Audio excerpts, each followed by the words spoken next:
whether or not the changes have really helped us or not.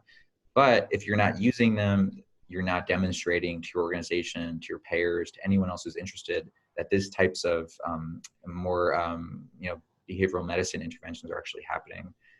That's a whole other conversation, but what I see most often is that there's lost opportunities. There's lost opportunities around coding. Even when you get patient-centered medical home accreditation, for example, oftentimes we're not seeing enough coding and people are leaving hundreds of thousands of dollars on the table, which is very frustrating.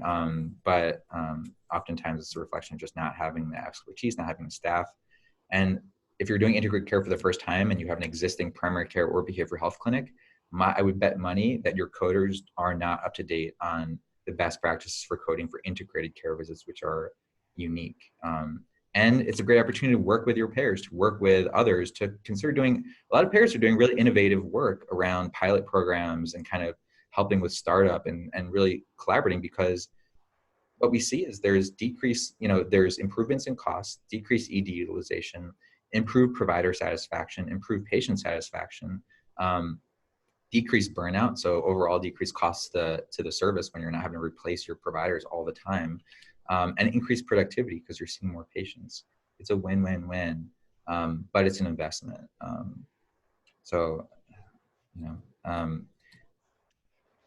Anyway, so there's a lot of different places to go. I think technology is gonna come in and play more of a role, especially in rural areas. You already know this. Telehealth is really, we need to see more of this. It's moving along, but there's still technological limitations, literal bandwidth limitations. Advocacy really needs to be done in Arkansas, in New York, in California, everywhere around making it easier to do these types of programs. We have very frustrating issues around same-day visits or billing for same-day, services the same day. In many states, there's regulations around the actual facility space where you have to have separate entrances for different types of patients, primary care versus behavioral health, like things that just don't make any sense, that are historical. And also, there's not yet a full appreciation for why it makes sense to fund this stuff, and also that a 2-year demonstration project is not enough to really see results. That's just not fair. It's taken us, more than 60 years to even start saying we're seeing results of primary care. Like, how are we going to do this for integrated behavioral health without, some similar work? And finally, we're moving, I'm on a work group, we're going to be rewriting, we're moving towards a new level of framework for integrated care. You're probably familiar with the 6 levels of integration. We're reconsidering this, and this will be like kind of the last soapbox point I make, but the most successful models I see outside of total institutions like the military or department, and even in those, are blended models where you take components of collaborative care, you take components of primary care behavioral health, but then you add in other things as well for your unique population, the providers you have, and that's where we see the magic happen. But again, advocacy needs to happen around making sure that blended models are reimbursable. Right now, we have the best reimbursement for collaborative care model, and that's great. There's a lot of research behind it, but that's not the only way to do it. And so this is where the conversation is going to be going in the next 3 years. We'll be putting out papers on this.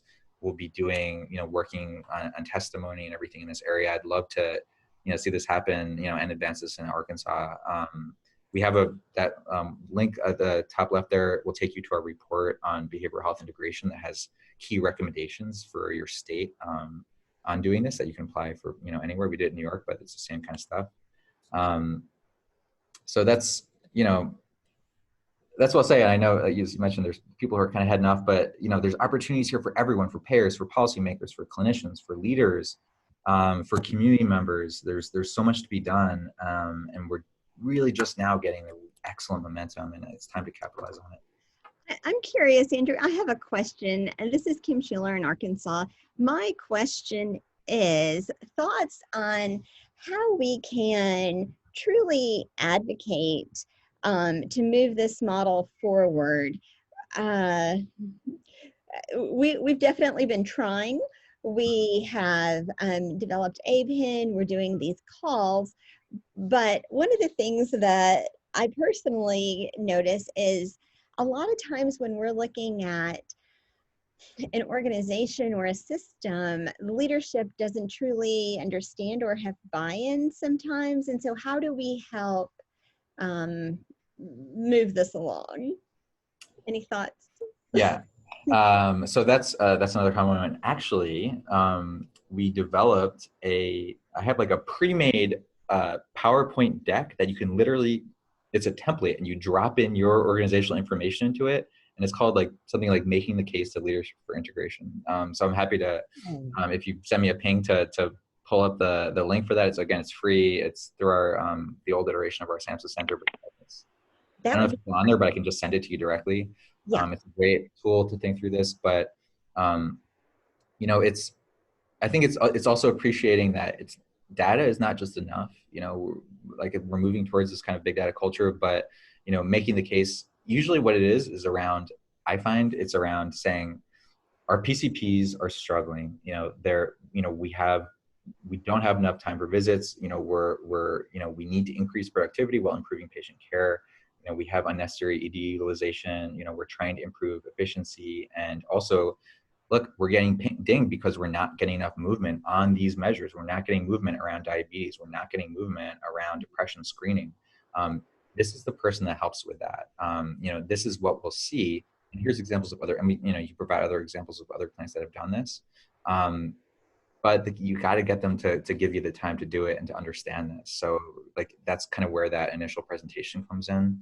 Also bringing them to other clinics who are doing this really well. You know, doing site visits can be pretty inspiring for like telling the story, and just getting the buy-in. You got to get buy-in, not just from leaders. You got to get it from, again, the coders. You got to get buy-in from the clinicians. You got to buy-in from the primary care providers. You got to buy-in from their leadership. You got to get buy-in from your payers. You know, so there's a stakeholder analysis that has to happen. So that's just, you know, all with the leadership level, and all. This is not the most strategic thing to present to leadership, but I think this is like, for us as humans, we have to acknowledge this too. I don't know at the end of the day that the reason we do integrated care should just be an economic argument or a productivity argument. A behavioral health consultant augments the entire team. They improve and they serve as leaders on their team. They improve the cohesiveness of the team. They improve communication between the team through doing consultations, through warm handoffs, through presentations. At the end of the day, there may be a time where don't kill me for saying this, but the BHC is actually less needed to be on the team, because by being there over years and as we change as a medical society, everyone has become more fluent in these issues. We've started thinking about things more holistically.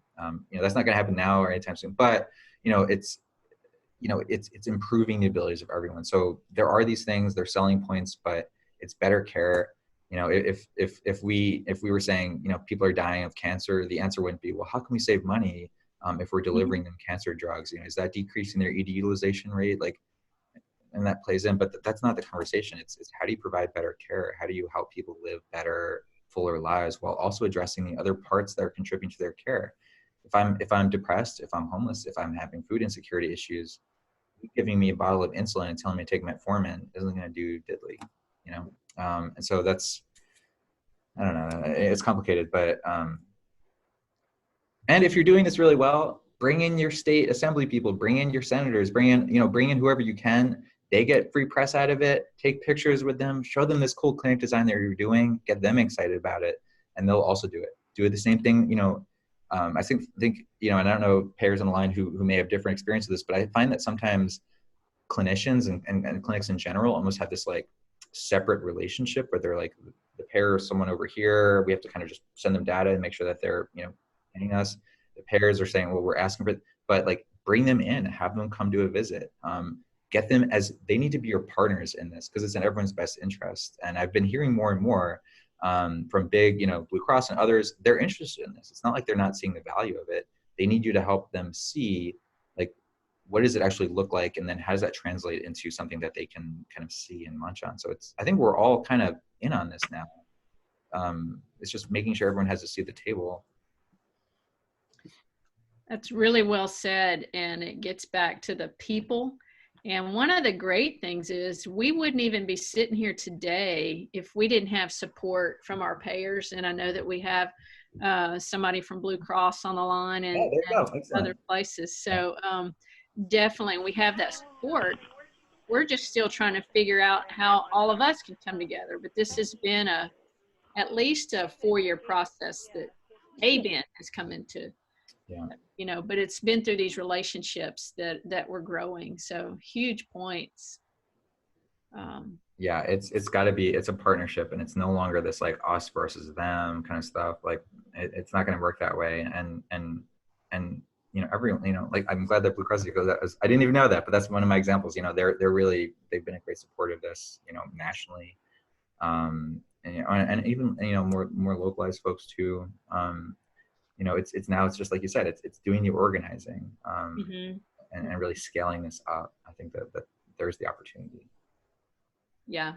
And the other whole side, Dr. Meese even asked, what about experience with pediatric practices? Because that's another whole segment of our population, if we could get ahead of issues. So I don't know if you have any quick comments on pediatric practices. Yeah, so pediatrics, again, like unique, right? Because now we're doing things like, you know, involving parents and sometimes involving schools and others. There's more of a community element to this, which arguably there should be for all of integrated care. But this is, so actually I'll say this, I'll say it in the same breath, pediatrics and geriatrics, or working with older adults, this is really where like there is not enough folks, but there's a huge, we really need to, man, if we're going to, like, those are the angles of the population I think are most critical right now. You know, pediatrics, we're setting a trajectory for health for everyone. And I include in that maternal and child health too, right? We need to look at the health of moms. So some good ways that I've seen this done is incorporating the behavioral health consultant into well child visits, making that a routine part of care. Because now we're also laying the framework for years to come. If I'm a parent, or if I'm even a child or adolescent who now, as a routinized part of care, I see multiple members of a care team, I come to expect that, and I come to utilize those resources more. If there's stress in the family, if there are substance use disorders, parent or child or other members of the family, it's all going to come into that milieu. Actually, we've done whole other webinars just on pediatrics. I did a pediatric webinar for about 200 payers last year. There's, again, a lot of opportunities there. I think it's almost like 3.0 with pediatrics, again, because there's been an appreciation for this more holistic level of care there. I think it gets from a very practical standpoint, some of the biggest complications for pediatric BHCs are time, because the way we've done this from an adult perspective so far, and the way that, so when I say do a 30-minute visit which means a 10-minute intervention, a 5-minute kind of conceptualization, and then, you know, like a few minutes left for a brief intervention and planning. That doesn't work when you've got, you know, a 7-year-old with ADHD, and, you know, they're there with their sibling, their grandmother's there, they're their caretaker. There has to be more flexibility for pediatrics, but that doesn't mean we totally abandon the model either. Yeah. Being creative. So creativity, flexibility, collaboration, relationships continue to be a theme. Well, I feel really hopeful at this point about, so we're not alone here, me as an individual or us here in Arkansas, that there are people who are doing this. It is effective, but we need to have a strategy and not just stake out on our own, just trying to make it up as we go. Yeah. But let's, you know, find where is evidence, go to classes, get the resources, and we will be sharing these resources and get your slides and share with our list. And we appreciate you making available all this information. Sure. And I cannot wait to see how this goes. Like I said, I'll be out in Idaho for the conference. Also be probably in Wyoming and some other places.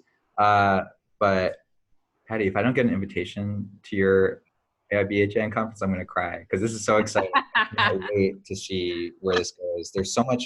And honestly, I think, like, particularly in more rural areas, the opportunities for innovation are actually much higher.